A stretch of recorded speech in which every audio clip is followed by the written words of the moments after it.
কোনো মানুষের জন্য নয়। শেষকৃত্যের এই আয়োজন চলছে পেঁয়াজের। এবছর বাংলাদেশে চড়া দামে পেঁয়াজ বিক্রি করতে না পেরে পথে বসার অবস্থা ভারতীয় ব্যবসায়ীদের। 2 রুপিতেও পেঁয়াজ কিনছে না কেউ, তাই তো রাগে ক্ষোভে নিজের চুল টেনে ছেঁড়ার মতো অবস্থা সেখানে। নিরুপায় হয়ে অভিনব প্রতিবাদও জানিয়েছে ভারতীয়রা। ঘটা করে আয়োজন করছে পেঁয়াজের শেষকৃত্যের, যে ভিডিও সামাজিক যোগাযোগ মাধ্যমে রীতিমতো ভাইরাল।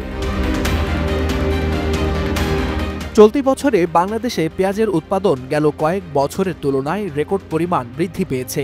সরকারি সংস্থাগুলোর দাবি অনুযায়ী পেঁয়াজের কোনো ঘাটতি নেই দেশে। কৃষকদের স্বার্থ রক্ষা ও উৎপাদন বাড়াতে এবছর পেঁয়াজ আমদানি বন্ধ রেখেছে সরকার। আর এর নেতিবাচক প্রভাবে ভারতের মধ্যপ্রদেশে দেখা দিয়েছে এক অদ্ভুত দৃশ্য। দাম না পাওয়া ও বাংলাদেশের মতো বড় ক্রেতা হারিয়ে দেশটির হতাশ কৃষকরা প্রতীকীভাবে অন্ত্যেষ্টিক্রিয়া করেছেন তাদের ফসলের। আয়োজন করছেন পেঁয়াজের শেষকৃত্য।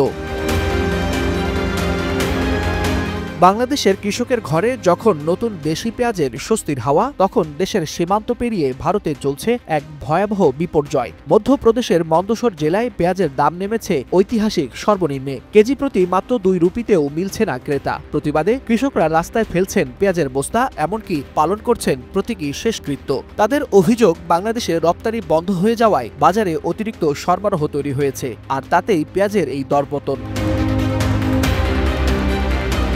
তবে বাংলাদেশের পেঁয়াজের মাঠে ভিন্ন চিত্র। মৌসুমের শুরু থেকেই নতুন পেঁয়াজে ভালো দাম পাওয়ার আশা করছেন বাংলাদেশের পেঁয়াজ চাষিরা। সামনে আসছে মুড়িকাটা পেঁয়াজের যোগান। রবি মৌসুমে দেশের মোট উৎপাদনের প্রায় 70% পেঁয়াজের যোগান মেলে এই সময়েই, যা দেশের বাজারকে স্বয়ংসম্পূর্ণ রাখে 3 থেকে 5 মাস ধরে। এছাড়াও খারিফ এক পেঁয়াজও বাড়তিযুক্ত হওয়ায় বছরের পুরো সময় দেশীয় পেঁয়াজ সরবরাহ স্থিতিশীল থাকে।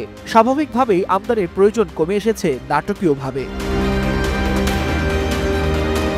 ভারতীয় সংবাদ মাধ্যম ইকোনমিক টাইমস ও ইটিভি জানাচ্ছে, বাংলাদেশ আগে ভারতের মোট পেঁয়াজ রপ্তানির প্রায় 1/3 কিনত। এবার সেই দরজা বন্ধ। বিশেষজ্ঞরা বলছেন, বাংলাদেশের উৎপাদন ক্ষমতা বৃদ্ধি পাওয়ায় আমদানি বন্ধ রাখা হয়েছে কৃষকের স্বার্থেই। ফলে ভারতের পাইকারি বাজারে পৌঁছে যাচ্ছে বিশাল মূল্যের পেঁয়াজ।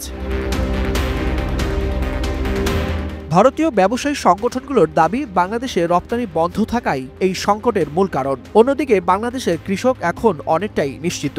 দেশীয় উৎপাদনে অভ্যন্তরীণ চাহিদা মিটিয়ে বাজার স্থিতিশীল রাখা সম্ভব হচ্ছে। তবে বাংলাদেশের সাফল্যের বিপরীতে ভারতের কৃষকের কান্না। পেঁয়াজ ঘিরে 2 দেশের এই বৈপরীত্য যেন কৃষিনীতিরও এক বাস্তব প্রতিচ্ছবি। পেঁয়াজের শেষকৃত্য আসলে কৃষকের দুঃখেরই প্রতীক বলে মনে করছেন নেটিজেনরা।